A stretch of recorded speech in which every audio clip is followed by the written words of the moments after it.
giving out the certificates. But you have to turn in a certificate, an evaluation, especially if you want CEUs and you need your licensing number. Okay? Have I forgotten anything else? Okay. All right. So we had that Jill Sorensen and Lauren Odell from Southeast Florida Behavioral Health Network to be here today. Jill couldn't make it, so Lauren's here to do the presentation. And I've been talking all day about how fortunate we are to have the partners and the sponsors that we do. And the same is true of CFBN. We're very honored to have them as a part of the summit. So thank you. Lauren, it's all yours. All right, thank you. Good afternoon, everybody. Okay, this is slightly awkward for me using a microphone, so bear with me a little bit. I really appreciate everybody coming out. This has been a great opportunity already, and I'm excited about, the rest of the afternoon and tomorrow, definitely. So it's just going to be me. Bear with me. You guys are missing Jill's fabulous contributions, but she's here in spirit, most definitely. So we're going to be talking today about what it means to be trauma-informed. And we're going to definitely be taking this from a perspective that really looks at what it is from a systemic viewpoint as well as an individual viewpoint. So in terms of our learning objectives, we're really looking at developing a shared understanding of what trauma looks like, really looking at how trauma is really an adaptation. Those symptoms are adaptations to very abnormal events. And we're going to be going through, this is really a 3-hour presentation, so getting it down to an hour was challenging. So there's going to be kind of a lot of information covered, but again, I'm willing to give out whatever's necessary to the guardians, and we'll figure that out. So you guys can contact me and we'll make it happen. So we'll go over 6 key principles that SAMHSA's developed for trauma-informed approaches, and really look at the 4 R's of trauma-informed organization and culture, and really figure out how you guys can apply at least 3 different changes to your work culture. So this, I thought, was a neat way to look at how we're trying to do trauma-informed care from both an organizational standpoint and looking at it from an individual standpoint. So hopefully you guys can read that so far in the back, but if you can't, we're going to kind of go over it a little bit here. So from an organizational viewpoint, talking from top down, we're ensuring that there's an administrative commitment. So this is a whole viewpoint. Your entire agency is committing to integrating this trauma-informed culture. This is a viewpoint that when we're talking about kids, more than 3/4 of our kids have experienced some level of trauma. So this is an understanding that everybody is on the same page in your organization. Sorry.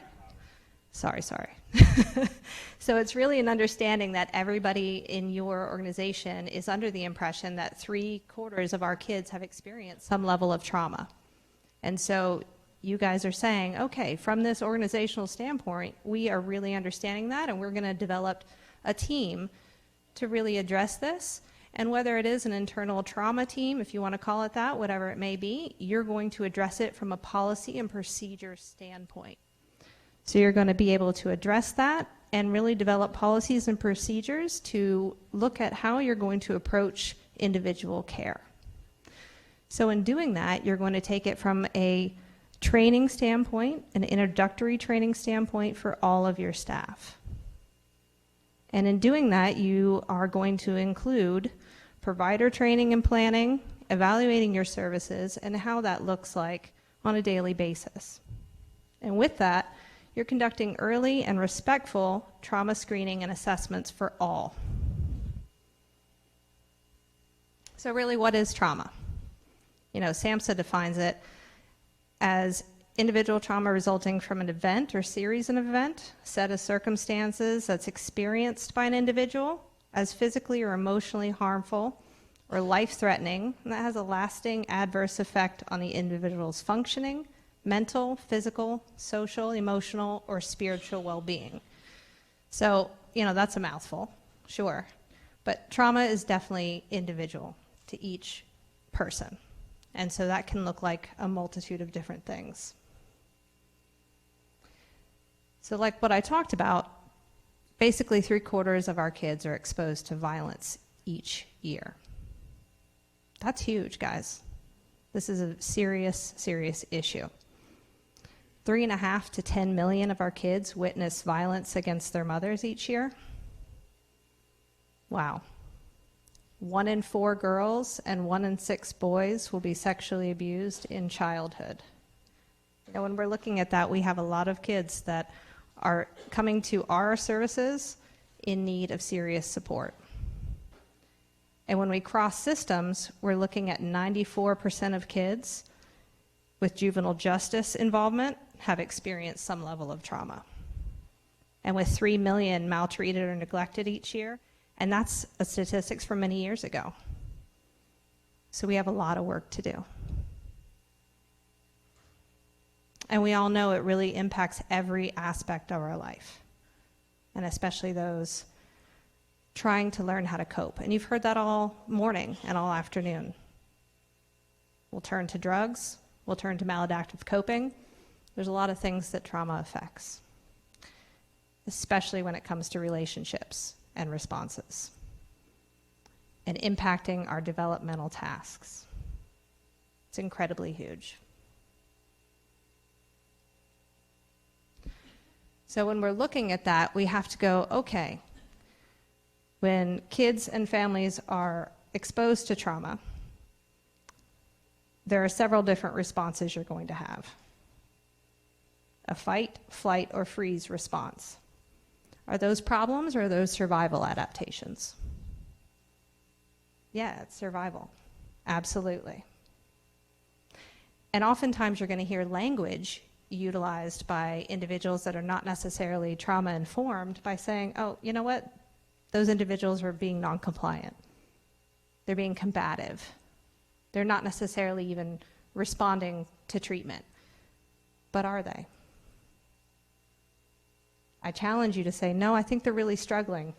They're looking for their own way to control what's happening, to find that personal power, to know how to respond in the face of what's happened to them. Especially when you're looking at those that are disengaging or withdrawing. You find that a lot, especially of those that have been abused. And we see that a lot with the child welfare system, disengaging, not necessarily getting involved in some of the services that we think are needed, right? And that can be a disenchantment with the system, right? Generational, multi-generational patterns of abuse.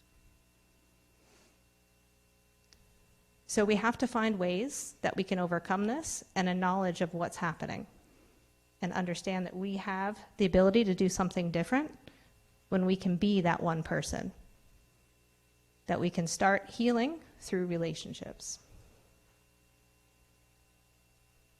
So in finding ways to heal through relationships, there are definitely 6 different approaches that SAMHSA, principles that SAMHSA has determined that are very important and key elements that are needed in order to have some success. And they're listed here. Number 1 being safety. So when we're talking about safety, what kinds of things come to mind for individuals when we're looking at safety? You've been dealing with traumatic experiences, whatever that may look like. Safety is key. What does that look like in your agency?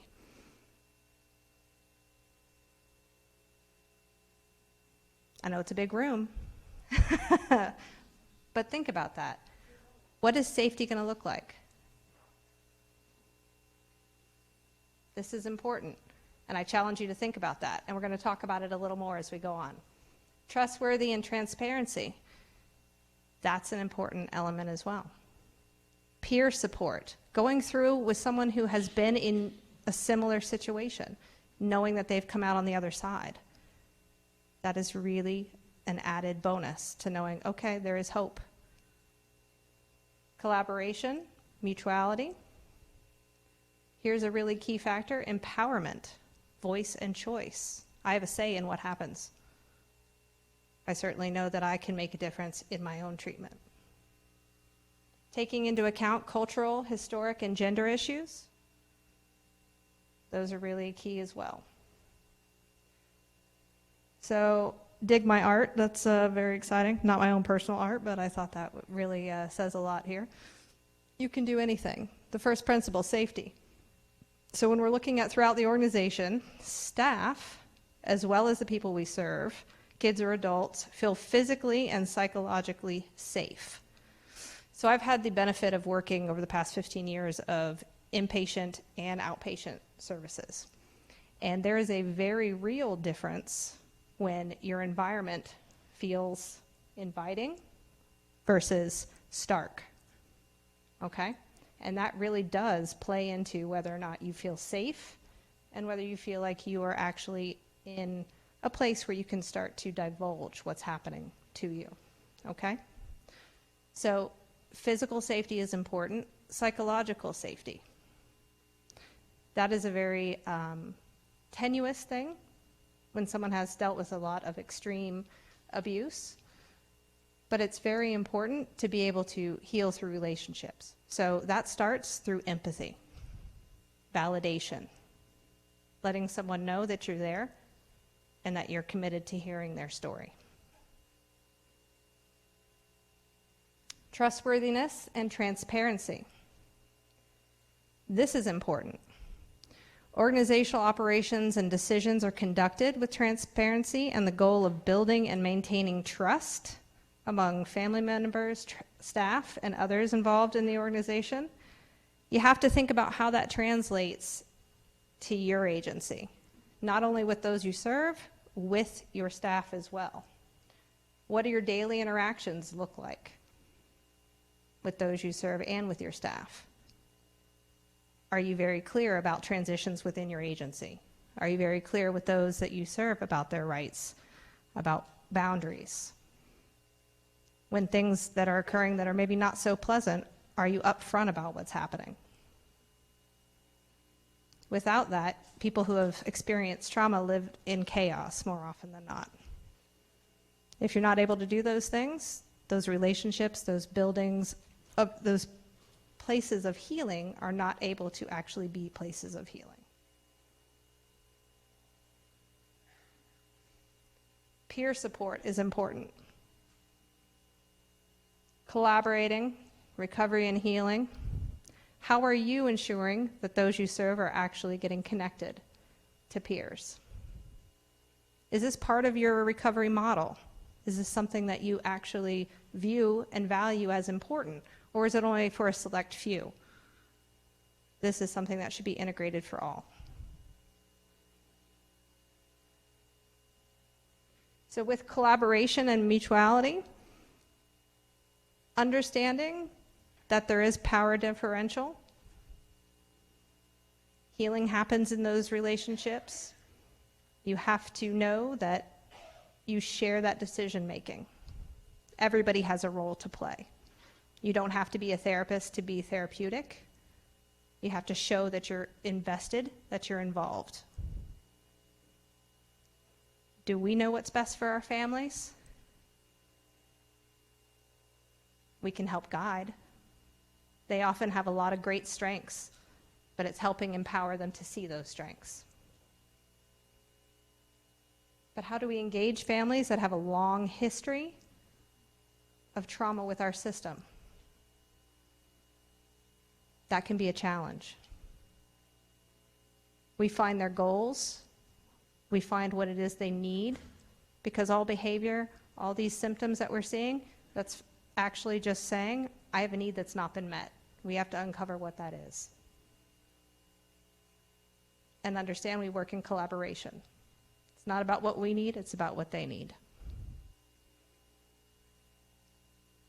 And that leads into the empowerment, voice, and choice. You build on their strengths, their experience, what's worked for them, their resilience. As much as they've experienced trauma, they're here today in front of you. Then been able to get over quite a bit in their lives to be this far. Yes, it's been strife, it's been struggle, but they've been able to get this far. Build on what they already have. We all need to believe that families and youth are resilient and build from that point forward. And helping families and youth be self-reliant. Not the idea that we are doing for them, we're doing with. That's a trap that often gets individuals who are first in this field sucked into. I'm going to help you, so I'm going to do it for you. No, I'm going to guide you. Initially, I may sit with you, but eventually you're going to be able to do it on your own. That idea of empowerment, not helplessness.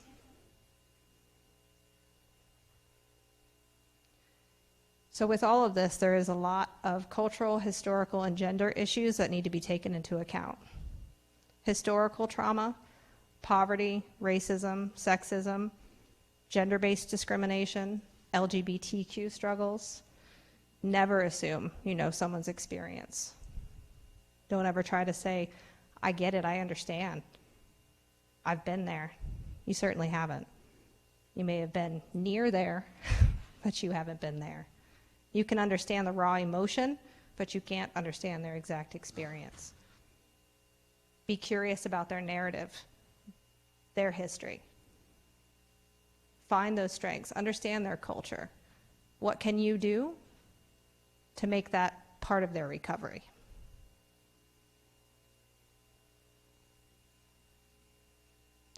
So with all of those principles that are there, the safety, the collaboration, the voice and choice, all of those things build into these 4 different R's, so to speak, of a trauma-informed program.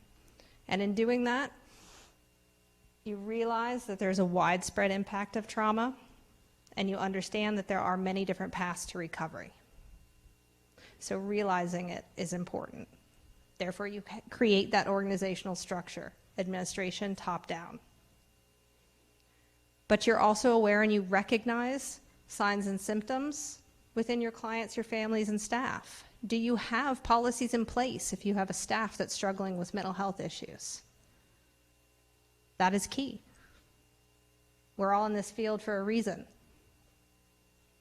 I bet we could definitely say we've all had our own levels of trauma. Okay?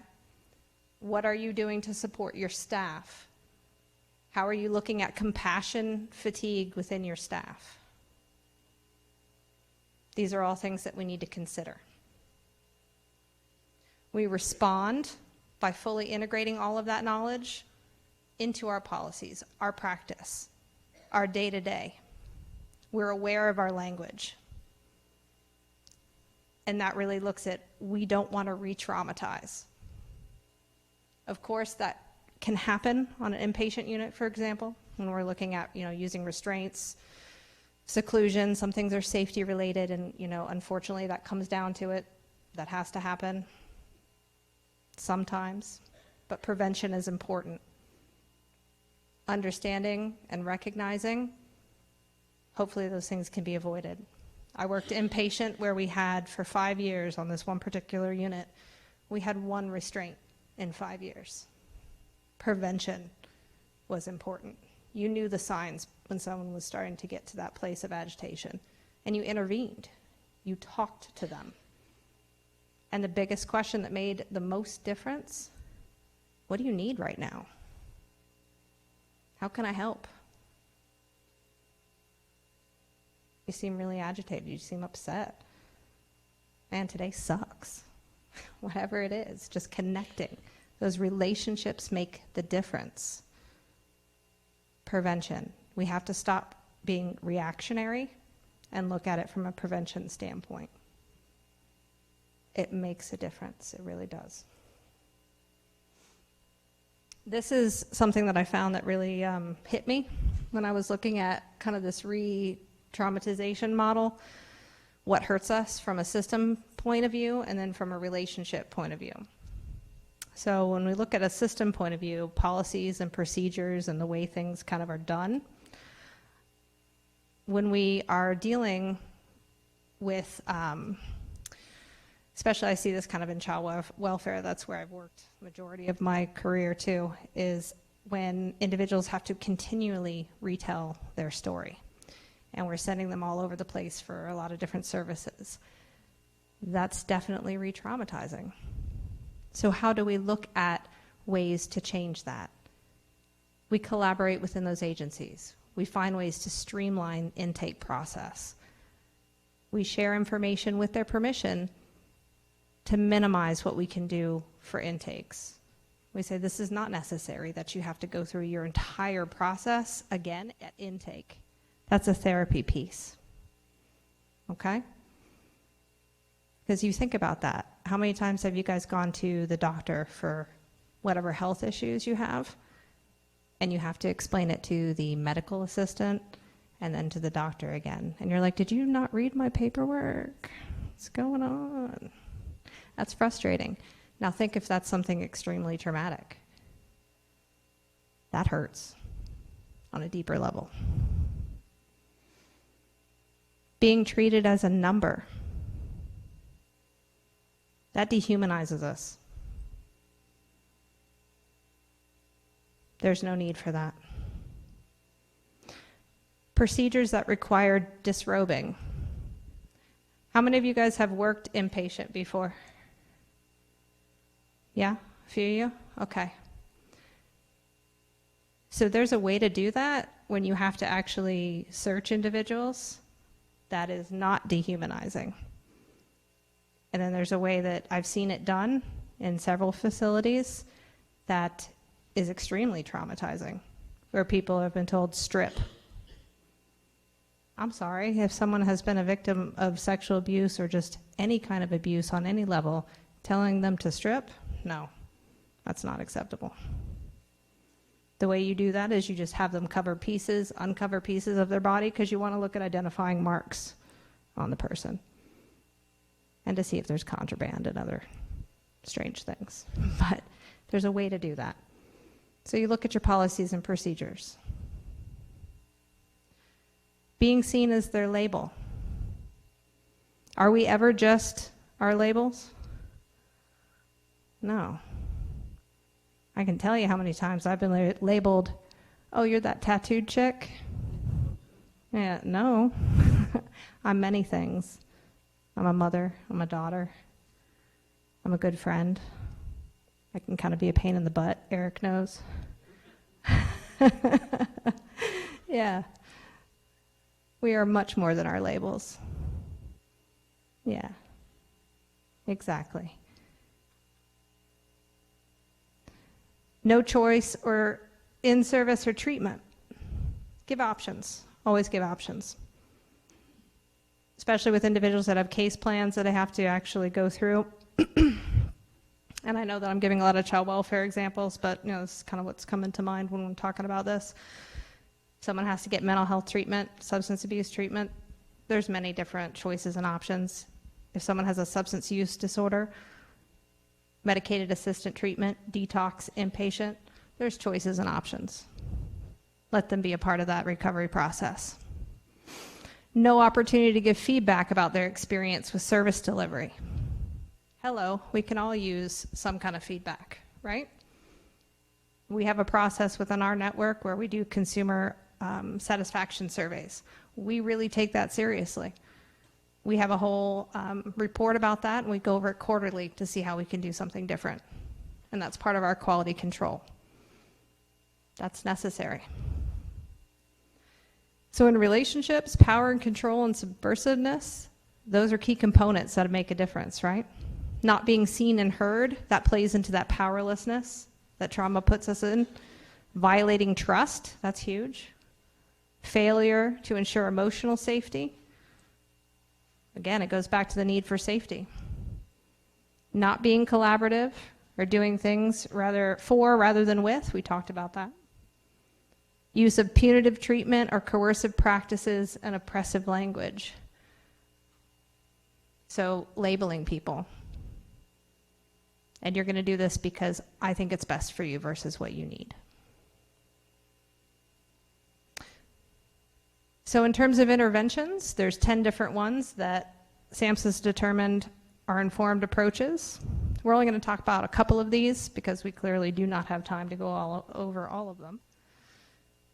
And I'm going to hit on a couple key points. Physical environment of your organization. So here's some things you can do differently when you're in your go back to your organization and look at different things you can change. Color makes a difference.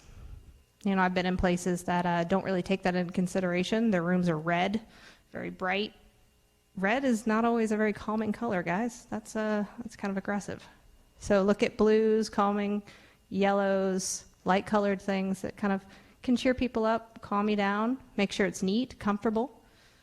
Inpatient spaces, looking at comfort rooms versus timeout rooms. That really has kind of a shaming aspect to it. I'm sending you away for timeout versus I'm taking space to have comfort. Even when you're dealing with younger kids and parenting, I'm taking out some space to have comfort, to cool off versus timeout. Repetitive rhythmic movements helps establish emotional regulation. A lot of individuals dealing with trauma have a hard time coping and understanding how to regulate their own emotions. So we noticed that where I worked for inpatient, we were able to put in some rocking chairs and give people options of drumming, and it really helped when they were in a space of just being dysregulated and very upset. It calmed them. I don't know if anybody else finds rocking chairs kind of soothing, but it worked out. So it was a nice addition. And we just had 2 for over 25 people. Worked out nicely.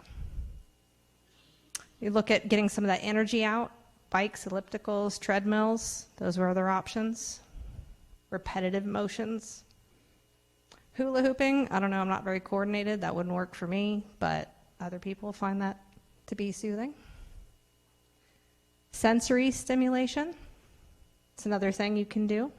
Improving concentration, helps grounding in the here and now.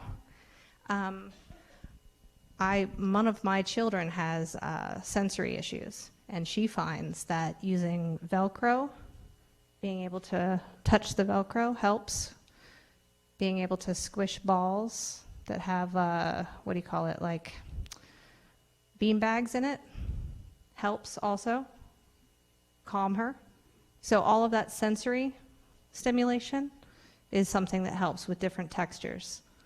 So strong tastes, we found that individuals who were dealing with extreme emotions on the unit, we would give them little tiny lemon drops as options. Do you need something? Yes, candy was usually a wonderful thing, but cinnamon fireballs or lemon drops would definitely change their perspective real quick. Be like, ooh, okay, I'm out of that for the moment. So being able to kind of redirect your concentration helps in the here and now. Music is also a really good one. You really cannot be perseverating and focusing on what's stressing you out if you're singing the lyrics to your favorite song in your head.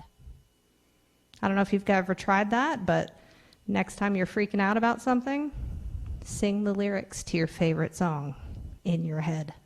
It works. Not even playing. So security and self-soothing. Weighted vest, fleece blankets, chilled lotions. Those are all other nice techniques that you can use.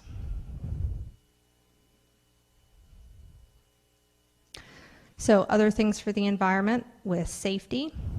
Big deal with routines. So you're establishing routine. Things are going to be very predictable, and it's going to follow an established routine.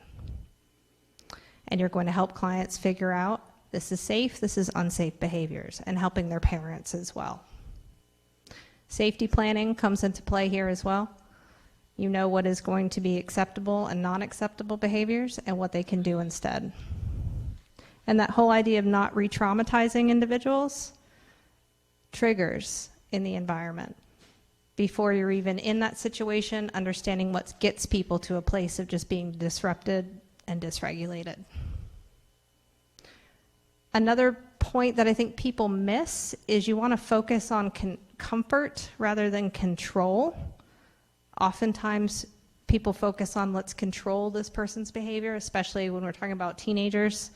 Everything seems out of control. We need to control this. But it needs to be on comfort. What is that need that that teenager is expressing by this behavior? All behavior is communication. What are they trying to express to you by what's going on? Let's figure that out.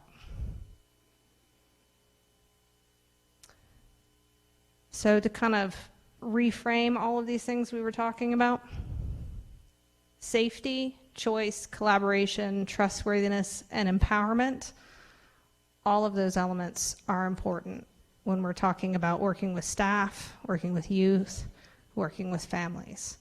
How you incorporate those things from administration, policies, down to direct care is key.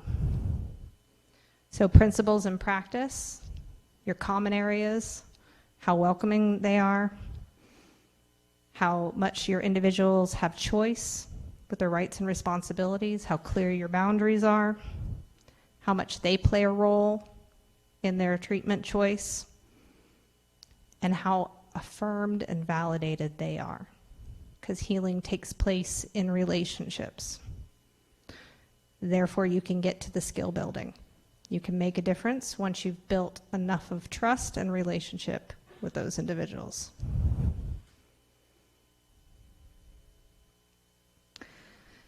So in terms of one of the other principles with cross-sector collaboration, you're working with partners. I know that's an important element within our network. We certainly do that.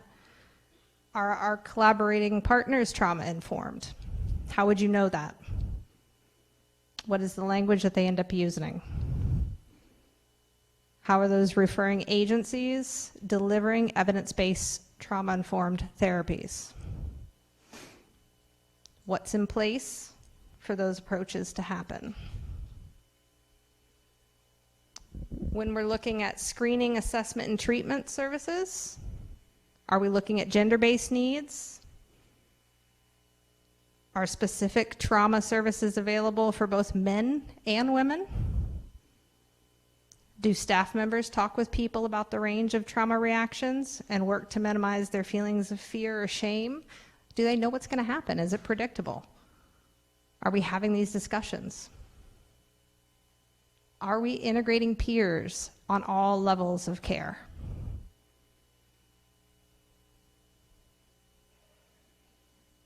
So I sound like a broken record, man, but all behavior is communication. It all has meaning. When we're labeling people as manipulative or attention-seeking, we are so being judgy individuals. How is that helping us? It's not. We have to reframe things. Absolutely, reframing is important. It creates distance versus real understanding. So what has happened to you versus what is wrong with you? That's an important shift in our thinking. So we have to look at our interventions and what kind of impact that's going to have with those we're serving. Take a step back and look at how that's going to be framed from the lens of the client. I thought this was a nice way to kind of put it when we're looking at language. Our blaming or shaming deficit-based language. If someone is refused treatment, for example, you can say it in a different way. If it's trauma-informed or person-centered, they've just declined. If they're resistant, maybe they're just really not in agreement with what you're trying to propose, or they're fearful. Or I've heard a lot, oh man, they're bipolar. No, they have bipolar disorder. So quite a bit different. They're being manipulative. They are attempting to get a need met. What is it? They're attention seeking. Man, if I had even just a penny for how many times I've heard that, I would be a millionaire.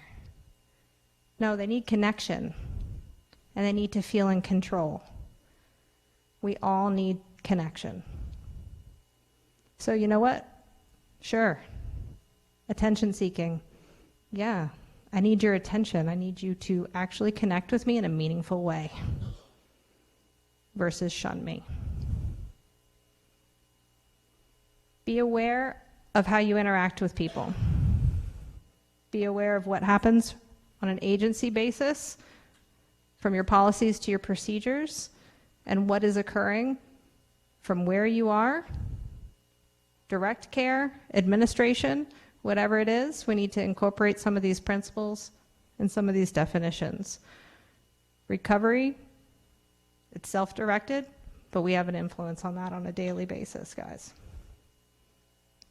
So what are we going to do different? You have a choice.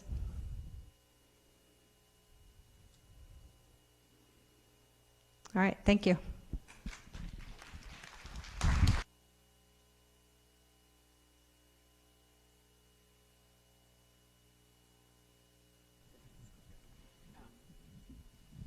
Okay, great.